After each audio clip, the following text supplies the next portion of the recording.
बृहस्पतिवार व्रत कथा और उसकी पूजा विधि।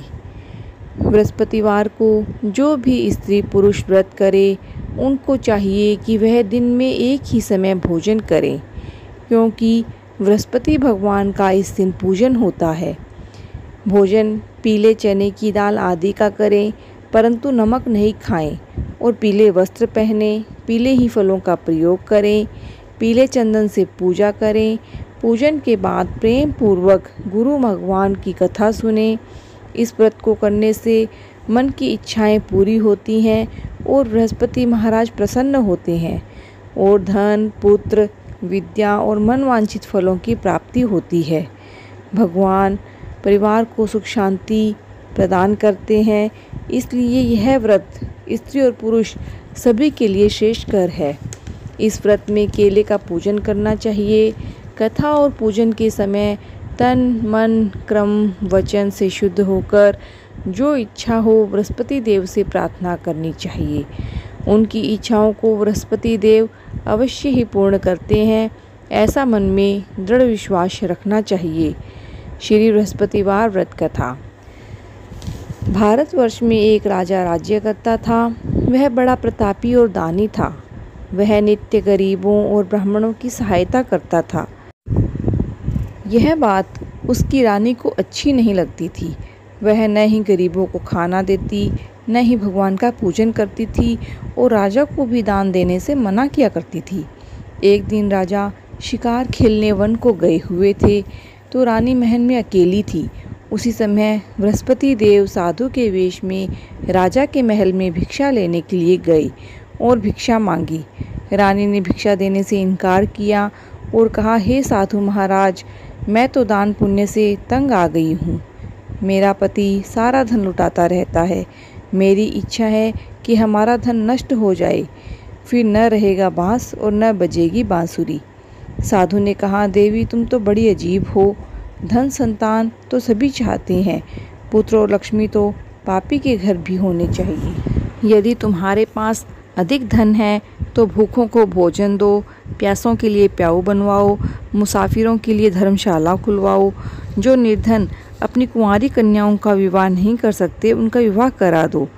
ऐसे और कई काम हैं जिनको करने से तुम्हारा यश लोक परलोक में फैलेगा। परंतु रानी पर उपदेश का कोई प्रभाव नहीं पड़ा। वह बोली, महाराज आप मुझे कुछ न समझाएं। मैं ऐसा धन नहीं चाहती जो हर जगह बांटती फिरूं। साधु ने उत्तर दिया, यदि तुम्हारी ऐसी इच्छा है तो तथास्तु। तुम ऐसा करना कि बृहस्पतिवार को घर लीपकर पीली मिट्टी से अपना सिर धोकर स्नान करना, भट्टी चढ़ाकर कपड़े धोना। ऐसा करने से आपका सारा धन नष्ट हो जाएगा। इतना कहकर वह साधु भगवान वहाँ से अंतर्ध्यान हो गए। जैसे वह साधु कहकर गया था, रानी ने वैसा ही किया। 6 बृहस्पतिवार ही बीते थे, उनका समस्त धन नष्ट हो गया और भोजन के लिए दोनों तरसने लगे। सांसारिक भोगों से दुखी रहने लगे। तब वह राजा रानी से बोला कि तुम यहीं पर रहो, मैं दूसरे देश जाता हूँ, क्योंकि यहाँ मुझे सभी मनुष्य जानते हैं, इसलिए कोई कार्य भी नहीं कर सकता। देश चोरी परदेश भीख बराबर है। ऐसा कहकर राजा परदेश चला गया। वहाँ जंगल को जाकर लकड़ी काटता और उसे शहर में बेचता। इस तरह वह जीवन व्यतीत करने लगा। एक दिन दुखी होकर जंगल में एक पेड़ के नीचे निश्चित रूप से आसन जमा कर बैठा और वह अपनी दशा को याद करके व्याकुल होने लगा। बृहस्पतिवार का दिन था। एकाएक उसने देखा कि एक निर्जन वन में एक साधु प्रकट हुआ है। वह साधु वेश से स्वयं बृहस्पति देवता थे।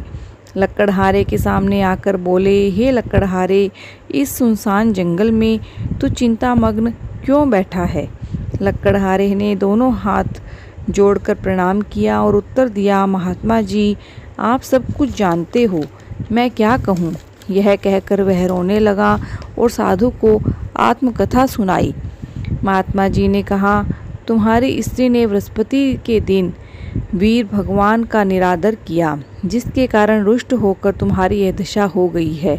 अब तुम चिंता को दूर करो और मेरे कहने पर चलो, मैं तुम्हारे सारे कष्ट दूर कर दूंगा। और भगवान तुम्हें पहले से भी अधिक धन संपत्ति देंगे। तुम बृहस्पति के दिन पाठ किया करो।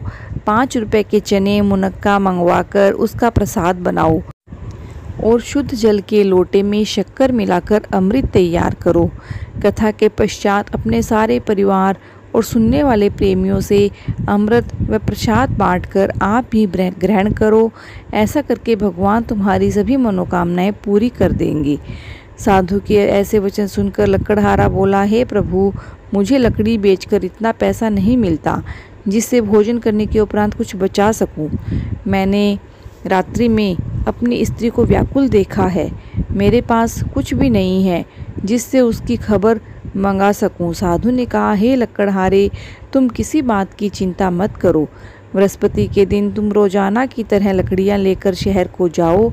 तुमको रोज से 2 गुना धन प्राप्त होगा जिससे तुम भली भांति भोजन कर लोगे और बृहस्पति देव की पूजा का सामान भी ले आओगे। इतना कहकर साधु अंतर्ध्यान हो गए। धीरे धीरे समय व्यतीत होने पर फिर वही बृहस्पतिवार का दिन आया। लकड़हारा जंगल से लकड़ी काटकर किसी शहर में बेचने गया। उसे उस दिन और दिनों से भी ज़्यादा पैसा मिला, जिससे उसने चना और गुड़ आदि खरीदा और गुरुवार का व्रत किया। उस दिन से उसके सभी क्लेश दूर हुए। परंतु जब वह दोबारा गुरुवार का दिन आया तो बृहस्पतिवार का व्रत करना भूल गया। इस कारण बृहस्पति देवता उससे नाराज हो गए। उस दिन से उस नगर के राजा ने विशाल यज्ञ का आयोजन किया और शहर में यह घोषणा कर दी कि कोई भी मनुष्य अपने घर में भोजन न बनावे, न आग जलावे। समस्त जनता मेरे यहाँ भोजन करने आवे। इस आज्ञा को जो न मानेगा उसके लिए फांसी की सजा दी जाएगी। इस तरह की घोषणा संपूर्ण नगर में करवा दी गई। राजा की आज्ञा अनुसार शहर के सभी लोग भोजन करने गए, लेकिन लकड़हारा कुछ देर से पहुंचा। इसीलिए राजा उसको अपने साथ घर लेवा ले आए और ले जाकर भोजन करा रहे थे तो रानी की दृष्टि उस खूंटी पर पड़ी जिस पर उसका हार लटका हुआ था। वह वहाँ पर दिखाई नहीं दिया। रानी ने निश्चय किया कि मेरा हार इस मनुष्य ने चुरा लिया है। उसी समय पुलिस को बुलवाकर उसको जेल खाने में डलवा दिया।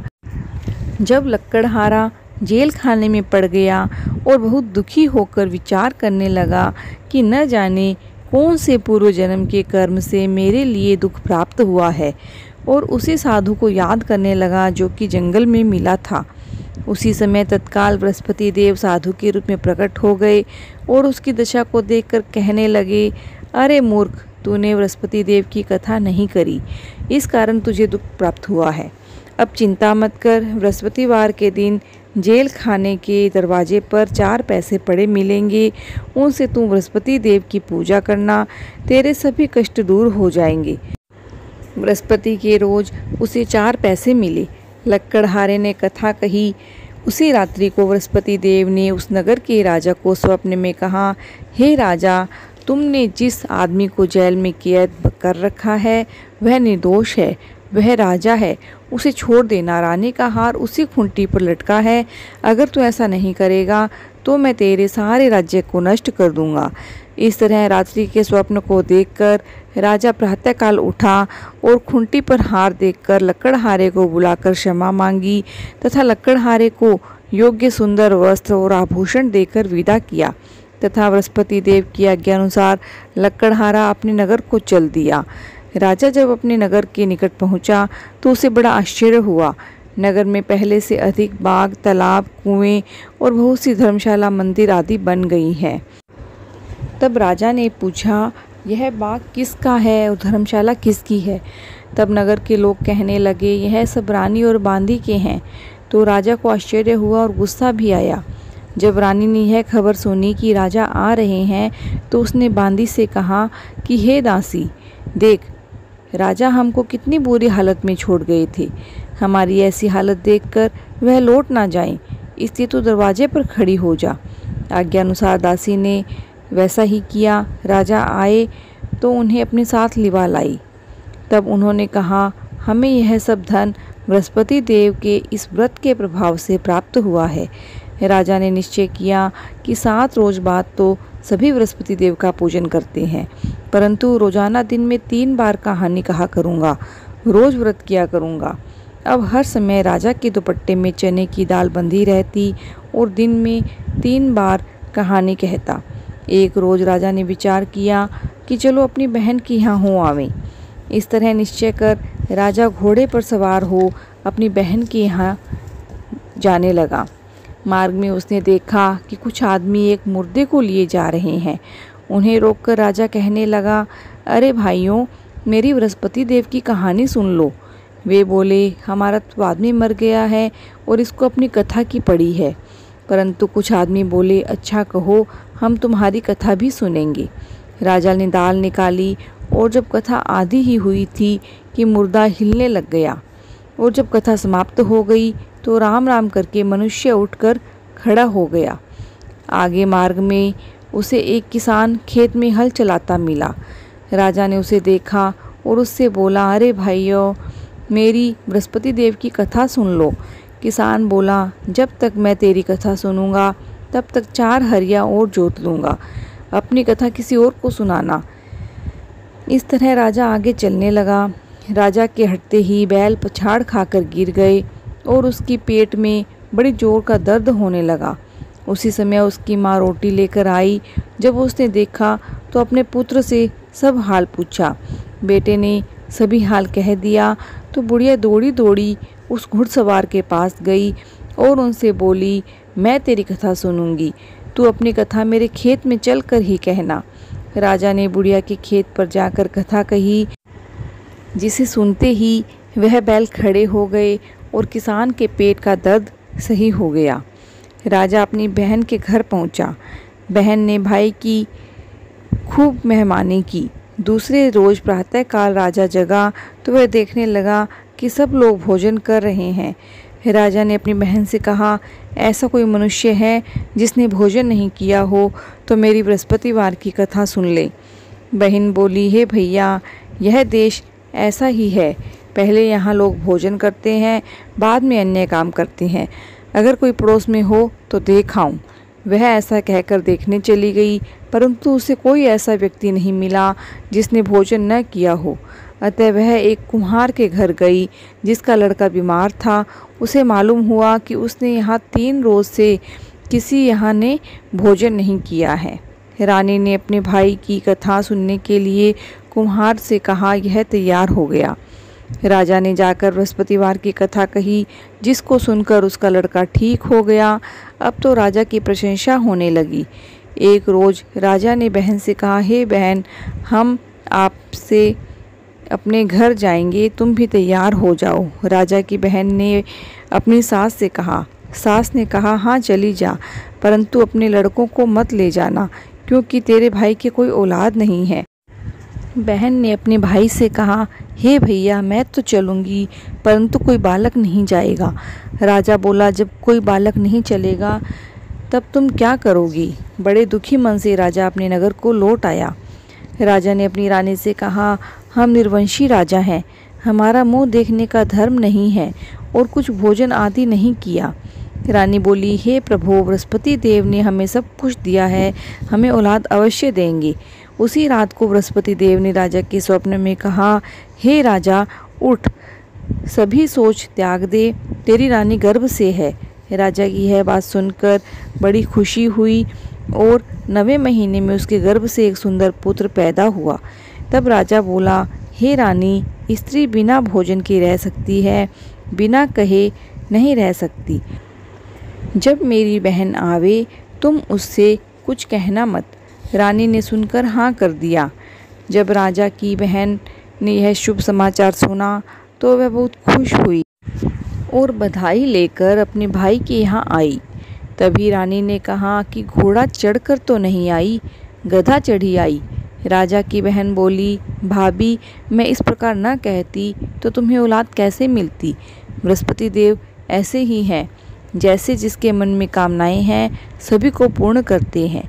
जो सद्भावना पूर्वक बृहस्पतिवार का व्रत करता है और कथा पढ़ता है, सुनता है, बृहस्पति देव उसकी मनोकामना पूर्ण करते हैं।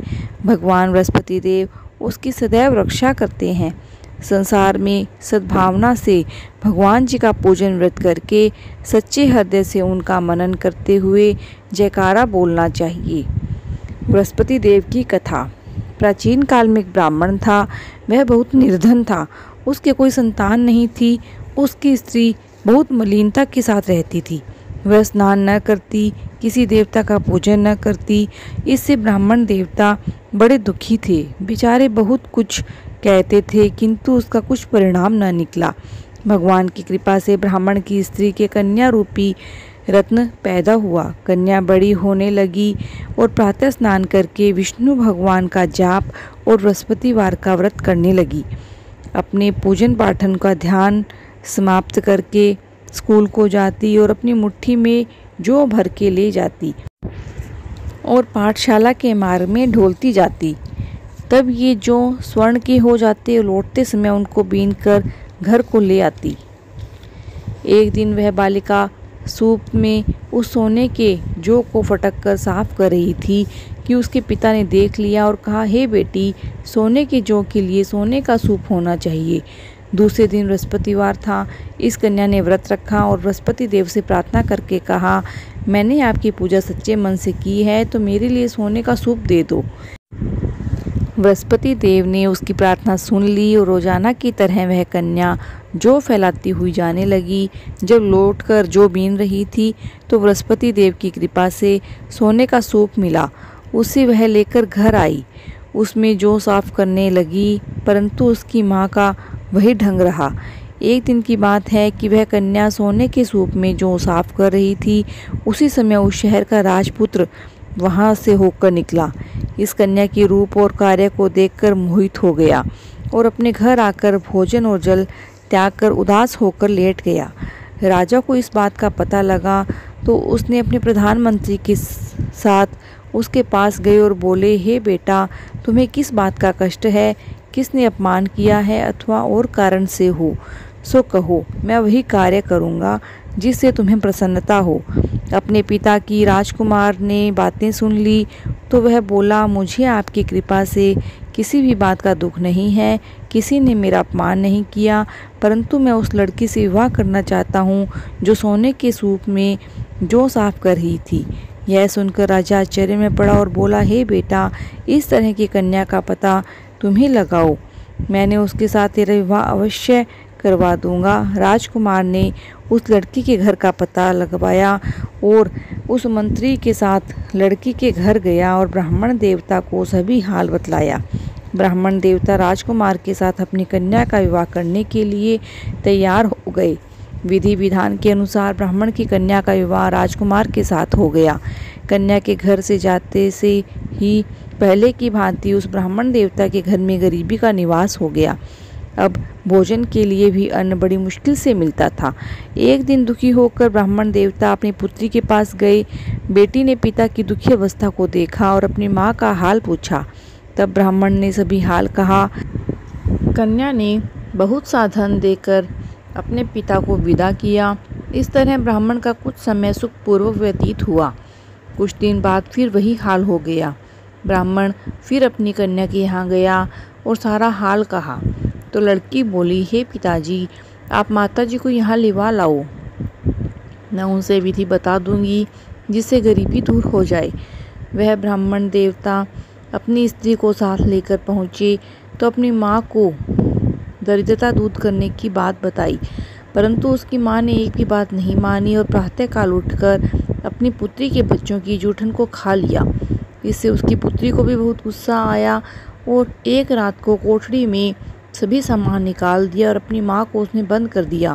प्रातःकाल उसे निकाला और स्नान आदि कराकर पाठ करवाया तो उसकी माँ की बुद्धि ठीक हो गई और प्रत्येक बृहस्पतिवार को व्रत रखने लगी।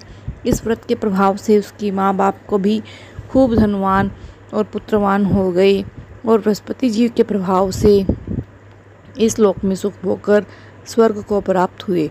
बोलिए बृहस्पति देव।